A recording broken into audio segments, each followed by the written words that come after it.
हमारा next MCQs है let capital A equal to 1 2 3 4 5 6 7 8 9 a matrix of order 3 by 3, then cofactor A2 3 is equal to first option है 3, second option है -7, third option है 6 और last option है 8।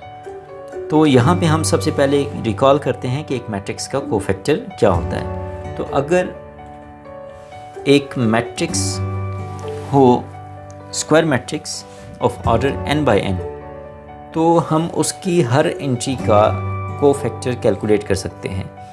अगर हम कोफैक्टर को कैपिटल A आई जे की फॉर्म में लिखें, जहाँ पे आई जे सबस्क्रिप्ट में है और आई जे का मतलब है ith row and jth column, तो कोफैक्टर का फार्मूला कुछ इस तरह है कि A I J is equal to -1 power i plus j into mij, where mij is the minor of the entry at position I, j।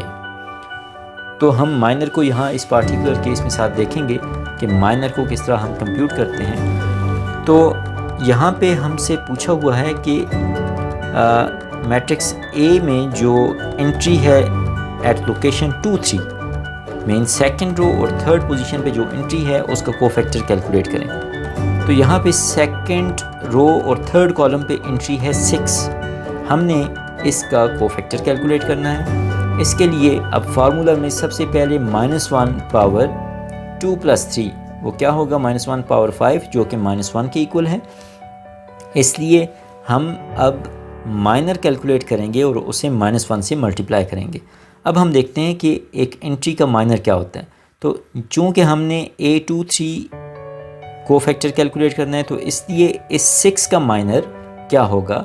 तो 6 का minor calculate करने के लिए आप पहले एज्यूम करें यहाँ पे कि 6 जिस रो के अंदर मौजूद है और जिस कॉलम के अंदर मौजूद है, इसे आपने कुछ टाइम के लिए इग्नोर करना है। तो बाकी जो एंट्रीज़ बचेंगी उन्हें एक मैट्रिक्स की फॉर्म में लिखें। तो उनकी तरतीब ये होगी 1 और 2 ये फर्स्ट रो में, 7 और 8 ये सेकंड रो में। तो ये जो मैट्रिक्स है आपने इसका डिटर्मिनेंट कैलकुलेट करना है, वो इस एंट्री 6 का माइनर होगा। तो हम अगर इस डिटर्मिनेंट को कैलकुलेट करें तो 1 × 8 -7 × 4 14, 8 - 14 इज़ -6। तो यहाँ से आपके पास माइनर क्या आ रहा है, वो -6 आ रहा है। तो हम -6 को जब -1 से मल्टीप्लाई करेंगे तो कोफैक्टर आ जाएगा +6। तो इसलिए C हमारा राइट आंसर है। अब हम नेक्स्ट MCQs देखते हैं। हमारा नेक्स्ट MCQs है let capital A equal to A - B C - D, then adjoint of A is equal to first option है -D B C A, second option है -D B -C A, third option है D B C A और last option है -A C -B D। तो 2 by 2 matrix का adjoint अगर आप recall करें तो एडजॉइंट कैलकुलेट करने के लिए हम क्या करते हैं, हम 2 by 2 की एंट्री में जो प्रिंसिपल डायगोनल के अंदर 2 एंट्रीज़ मौजूद हैं इनकी पोजीशन को चेंज करते हैं। मींस क्या होगा, -D को हम A की जगह ले आएंगे और A को -D की जगह। तो यहाँ फर्स्ट एंट्री होगी -D और लास्ट एंट्री होगी A। तो अगर हम देखें तो यहाँ पे -D और A ऑप्शन में भी है और B ऑप्शन में भी है। C और D में इस तरह की सिचुएशन नहीं है, तो इसलिए C और D हमारा राइट आंसर नहीं हो सकते। अब हम देखते हैं कि इसके बाद हम एडजॉइंट के लिए क्या करते हैं। इन 2 एंट्रीज़ को हमने टैकल कर लिया। उसके बाद ये जो ऑफ प्रिंसिपल डायगोनल है, ऑफ डायगोनल एंट्रीज़ हैं, इनका हम साइन चेंज करते हैं। तो यहाँ पे C की जगह -C हो जाएगा और B की जगह -B की जगह +B हो जाएगा। तो तो अगर हम देखें तो ए ऑप्शन में इस तरह की सिचुएशन नहीं है, लेकिन बी ऑप्शन के अंदर यहाँ पे -c है और यहाँ पे +b है। तो बी ऑप्शन हमारे एडजॉइंट की सारी रिक्वायरमेंट्स पूरी कर रही है, इसलिए ये हमारा राइट आंसर है। अब हम नेक्स्ट MCQs देखते हैं। MCQs है for a square matrix A equal to Aij where Aij equal to 0 for all I greater than j, then matrix is first option है lower triangular, second option है upper triangular, third option है diagonal और last option है identity. तो यहाँ पे सबसे पहले आप गौर करें कि स्टेटमेंट में क्या कहा जा रहा है। तो हमें कहा है कि एक मैट्रिक्स है कैपिटल A जिसकी एंट्रीज़ हैं Aij की फॉर्म में। तो यहाँ पे I रिप्रेजेंट कर रहा है नंबर ऑफ़ रो को और J रिप्रेजेंट कर रहा है नंबर ऑफ़ कॉलम को। और यहाँ पे कंडीशन अप्लाई की हुई है कि Aij is equal to 0 for all I greater than J। Means कि इस मैट्रिक्स में कुछ एंट्रीज़ हैं जो सारी की सारी 0 हैं, और वो कौन सी एंट्रीज़ हैं जहाँ पे I ग्रेटर दैन J है। तो आप पहले माइंड में एज्यूम करें कि ये कौन सी सिचुएशन है जहाँ पे I ग्रेटर दैन J होता है और वो सारी एंट्रीज़ 0 हैं। तो एक मैट्रिक्स के अंदर जो प्रिंसिपल डायगोनल होता है वहाँ पे I इक्वल टू J होता है, वहाँ पे I इक्वल टू J होता है। तो यहाँ पे I इक्वल टू J पे कोई कंडीशन नहीं है। अब हम देखते हैं इसके बाद हमारे पास दो रीजन्स बाकी बच जाते हैं, एक तो प्रिंसिपल डायगोनल से नीचे और एक प्रिंसिपल डायगोनल से ऊपर। तो हम देखेंगे कि इसमें से कौन सा रीजन है जो यहाँ पे जिस पे कंडीशन यहाँ इम्पोज की है। तो I ग्रेटर दैन J का मतलब ये number of row is greater than number of column. तो अगर हम देखें प्रिंसिपल डायगोनल से जैसे हम नीचे की तरफ आते हैं तो वहाँ पे नंबर ऑफ़ रो बढ़ती जाती है। मींस फर्स्ट रो से आप second row, third row, fourth row में जाते हैं, और वहाँ पे जब आप इस तरह जा रहे होते हैं तो आपका नंबर ऑफ़ कॉलम फिक्स होता है। तो इसलिए प्रिंसिपल डायगोनल से नीचे नंबर ऑफ़ रो ग्रेटर होती है नंबर ऑफ़ कॉलम से, और इसी तरह बिल्कुल इसका अपोजिट प्रिंसिपल डायगोनल से ऊपर नंबर ऑफ़ कॉलम ग्रेटर होता है नंबर ऑफ़ रो से। तो यहाँ पे जो कंडीशन अप्लाई की हुई है वो प्रिंसिपल डायगोनल से नीचे सारी एंट्रीज़ पे कंडीशन है कि वो सारी की सारी एंट्रीज़ 0 हैं जो प्रिंसिपल डायगोनल से नीचे हैं। तो इसलिए ऐसा मैट्रिक्स वो ना तो डायगोनल मैट्रिक्स होता है इन जनरल, ना आइडेंटिटी मैट्रिक्स होता है और ना ही लोअर ट्रायंगुलर मैट्रिक्स होता है, बल्कि वो एक अपर ट्रायंगुलर मैट्रिक्स होता है। इसमें नॉन ज़ीरो एंट्रीज़ की जो ट्रायंगल बनती है वो अपर साइड पे बनती है। तो इसलिए इस MCQs का राइट आंसर है option B, upper triangular matrix. अब हम नेक्स्ट MCQs देखते हैं। हमारा नेक्स्ट MCQs है the matrix M equal to 0 1 0 0 is nilpotent with index n equal to, और हमारी फर्स्ट ऑप्शन है 1, सेकंड ऑप्शन है 4, थर्ड ऑप्शन है 3 और लास्ट ऑप्शन है 2।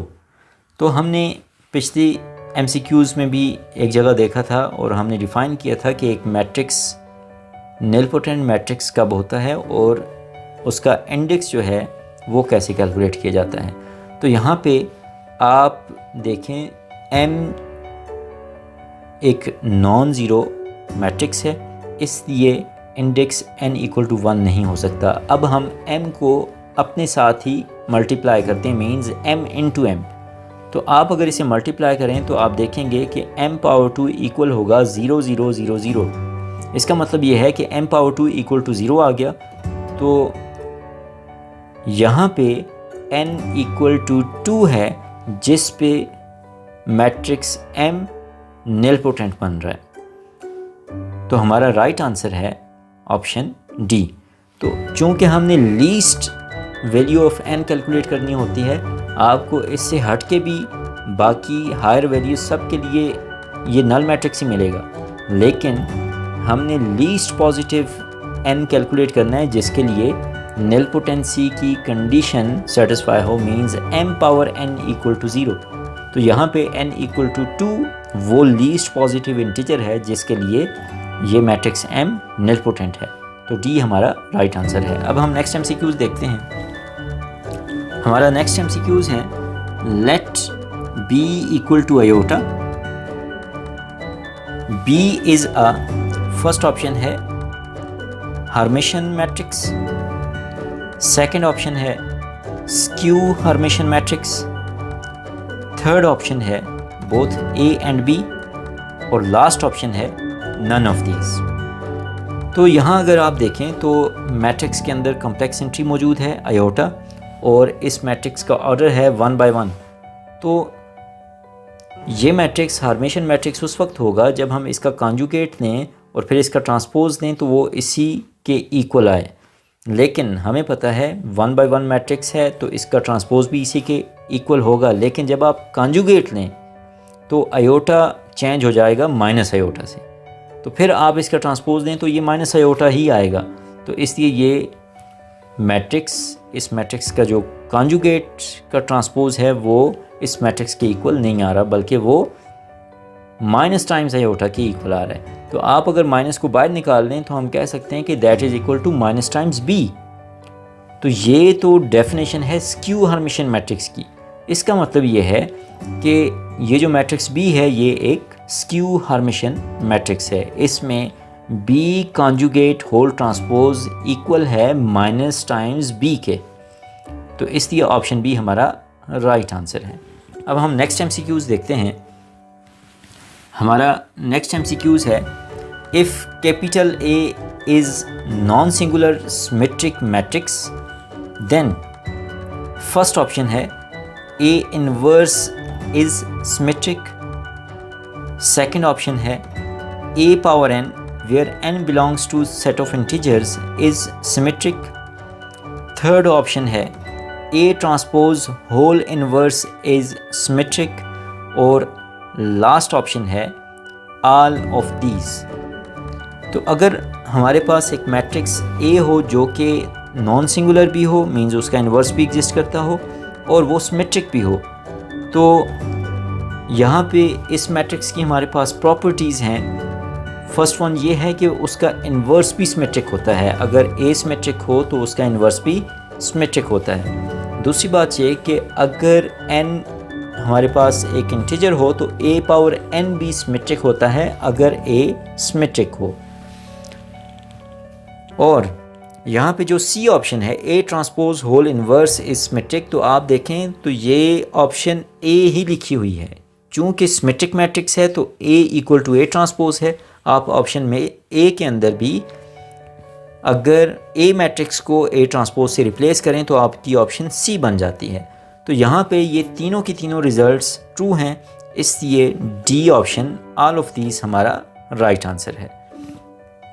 तो आज के लेक्चर में आपने देखा, हमने फर्स्ट ईयर मैथमेटिक्स के second chapter matrices and determinants के MCQs डिस्कस किए।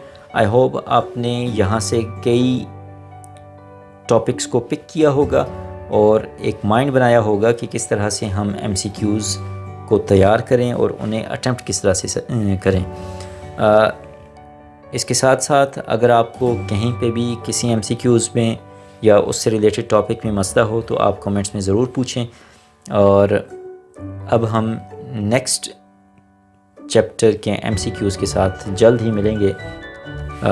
चैनल को सब्सक्राइब करें and keep watching mathematics lectures. Thank you.